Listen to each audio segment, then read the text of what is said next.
What's going on, you guys? It's your boy Patrick, aka Addicted to Combat, back for another week of Best Bets and Props, where I go over all of my bets placed for this weekend's UFC card, which is UFC Vegas 71, Pavlovich versus Blaydes, up at heavyweight, potentially 5 rounds of action if we need all 5 rounds. Don't think we will. These guys are potent finishers, both of them. Curtis Blaydes, been around the league for a long time, ranked number 4 in the division, and Sergey Pavlovich on quite a round 1 knockout winning streak. He's ranked number 3 in the division. So we'll see who's next in line for the belt and who comes out the victor on Saturday. 12 fights in total, and I'm not going to lie, you guys, this might be a shorter video. I don't have a lot of bets for this card. Just didn't see a big edge on the market on a lot of money lines. I do have 3 money lines I've chosen, 1 same-game parlay, and 1 prop, but I'll add a couple of recommended ones at the end. So hit the like, hit the subscribe, and make sure you check out my full card breakdown that I dropped earlier this week, or the live stream I did last night with Johnny K. Picks for additional details of how all of these fights play out. Going to briefly touch on the money lines that I have bet, which starting off the night, I've got Bobby Green as my most confident money line on this card. Minus 250 I got on him. I think he's around minus 255, minus 275. Over Jared Gordon at lightweight, and I put 2.5 units on him at minus 250 to win 1. I would have invested more heavily on this if it wasn't for, the showboating antics of Bobby Green that we know and love him for. But skill for skill, all of the antics aside, this guy should be, pretty much better every aspect of mixed martial arts over Jared Gordon, who's getting a step up in competition. Gordon just pretty much, defeated Paddy Pimblett last time. The judges did not agree, but the UFC's given this guy a step up appropriately. And Bobby Green, who's been around facing the elite of the division for a long time, he is coming off of a knockout loss to Drew Dober, one of the few times we've seen Bobby Green finished. But striking speed, accuracy, striking defense, durability, cardio, and even the wrestling offense and defense all goes in the favor of Bobby Green, so I'm, pretty confident he gets the job done here. Jared Gordon, more of a generalist, pretty good at outstriking grapplers, which is mostly what he's been facing lately, which is why I took him to beat Paddy Pimblett, because he had a good record of being good and victorious over grapplers. So that's not Bobby Green. Bobby Green's going to push a pace and defeat him. I wouldn't even be surprised if we see a knockout, and I've seen like plus 350 for Bobby Green by knockout. All of the strikes he's going to land on Jared Gordon, who's not the most durable. I could see him finishing this inside the distance, if not a dominant decision for Bobby King Green. The next money line I have is on Matthew Semmelsberger to defeat Jeremiah Wells. This has been a pick'em price tag all week long. Most sportsbook either have a slight edge towards one of these two guys. And I took the 2-unit stab on minus 105 on Matt Semmelsberger, just because he's got more of a minute-winning style. Both guys have knockout power. That rear right cross of Matt Semmelsberger is money, as is the, that left hook from that 2-3 combination of Jeremiah Wells, who's a very explosive and fast starter, but that explosivity seems to fade him, and he has been getting the job done. But we're talking about a pretty battle-worn Warlley Alves upon his debut. We're talking about, Blood Diamond or Mike Mathetha, who was a kickboxer and not an experienced mixed martial artist. And we're talking about Court McGee, who's had so many years in the UFC cage, an aged veteran that did get his durability cracked at the hands of Jeremiah Wells last time out. Whereas Matt Semmelsberger, he's been knocking out some bums as well. Guys like Jason Witt, who's pretty chinny, and Martin Sano are his 2 fastest knockouts. But, he was pretty dangerous against Alex Morono at the end of that fight.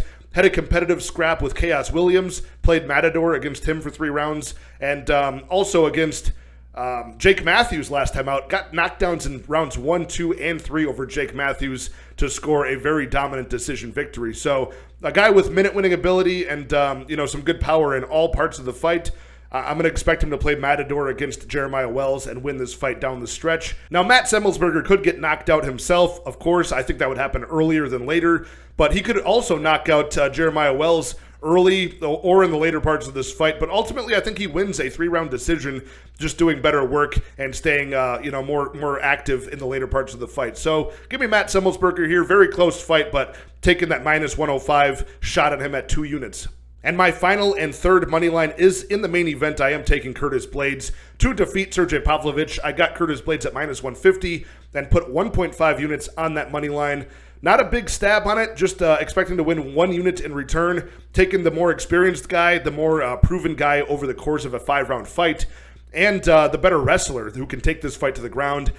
Sergey Pavlovich has had a lot of quick finishes in the UFC, not all to the best competition, and nobody that has given him a takedown threat, except for his debut against Alistair Overeem, who was able to withstand the early barrage, take him down late in round 1, and quickly ground and pound him out. So I know it's been some time since that's happened, like 4 years ago at this point. So Sergey Pavlovich, maybe he's improved. He does have a wrestling background, supposedly in his youth, but never really seen that used at all. There's been a couple of times in the regionals against low-level guys I've seen him score takedowns, but what happens when Curtis Blaydes sticks on the outside, doesn't engage in a firefight with Sergey Pavlovich?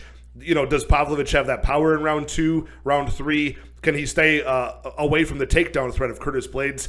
I'm not sold on that. So I'm going to take Curtis Blaydes to ground and pound him out, probably end this inside the distance. So besides at minus 150, the 1.5 unit money line I bet on him, I do have a same game parlay on DraftKings, parlaying the Blaydes money line with the knockout prop, Blaydes' most significant strikes and most takedowns. That's plus 370 for that same game parlay with those 4 options for Curtis Blaydes. I put 1/2 of a unit on that plus 370. So you could get crazier and just add the over 299.5 seconds, which would mean he does all of these things, but after round 1, he wins the fight. That's plus 650. So there are some ways to look at how this fight plays out for Curtis Blaydes, most likely getting this fight to the ground, most likely outpacing him down the stretch after round 1, avoiding that early power. And you could really put some multipliers of plus money on Curtis Blaydes here. So I do like that. In addition to that, my only prop on this fight of the entire card is fight does not start round 3. I put 1 unit on that prop on Bovada at minus 205 for that money line on the prop. So fight doesn't start round 3. This just ends somewhere in between rounds 1 and rounds 2.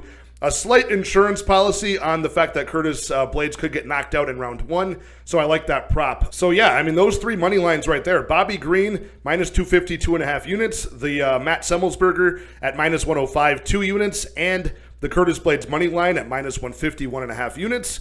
And the Curtis Blaydes same game parlay that I took at plus 370 for 1/2 of a unit.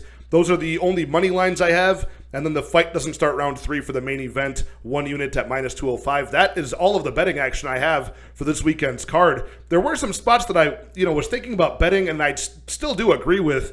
The Danab Batgarel money line I like, minus 145 over Brady Heastand. Not a bad bet there. I think Danab Batgarel has such better striking, and the jury is still out on his takedown defense, but training at Fight Ready, I think he should be prepared for Brady Heastand. Francis Marshall, his money line at minus 200 to defeat William Gomez. I think that's a good spot as well. Francis Marshall should have the better wrestling, the better boxing. I just think he's more well-equipped to win this fight. William Gomez looks a little green, especially in his low-volume striking. The only reason I'm not taking that money line is I think it's set appropriately where it's at minus 200. But if you're on that side confidently, I don't mind it. Montel Jackson to win inside the distance is somewhere around like minus 150 to minus 170 over Ronnie Yahya, who's been not finished that often, but still he's super old for this bantamweight division. He's not faced the highest level of competition, and I think Jackson's pretty equipped to finish this inside the distance. You could even take the fight doesn't go just in case, Ronnie Yahya could ground him and get like some sneaky submission or something like that as the submission specialist. I like the Pavlovich round 1 knockout. I've been seeing that at plus 300 or more, as high as plus 370 I saw on Bovada earlier in the week, just for Pavlovich to win in round 1. I like that spot. That's most likely his win condition.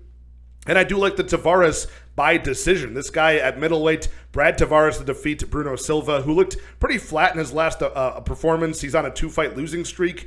The Brazilian power hitter. I think Tavares is actually the better and cleaner striker.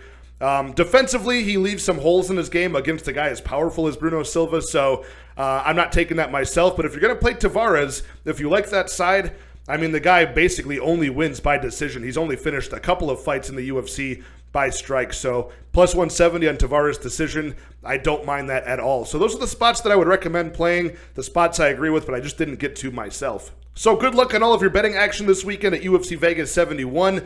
Heavyweight main event in the Apex should be very tense, very exciting. See who's next in line for, I guess, the current heavyweight champion, John Jones. But overall, 12 fights of action. It should be a fun time. Make sure you hit the like button, hit the subscribe button. Let's keep this channel growing towards that 1,000 subscriber mark. I love each and every one of you guys that keep tuning in to the live streams, engaging with the full card breakdowns, and just making this really enjoyable to talk fights every week. So, again, good luck in all of your betting action. I'll talk to you guys very soon. Cheers.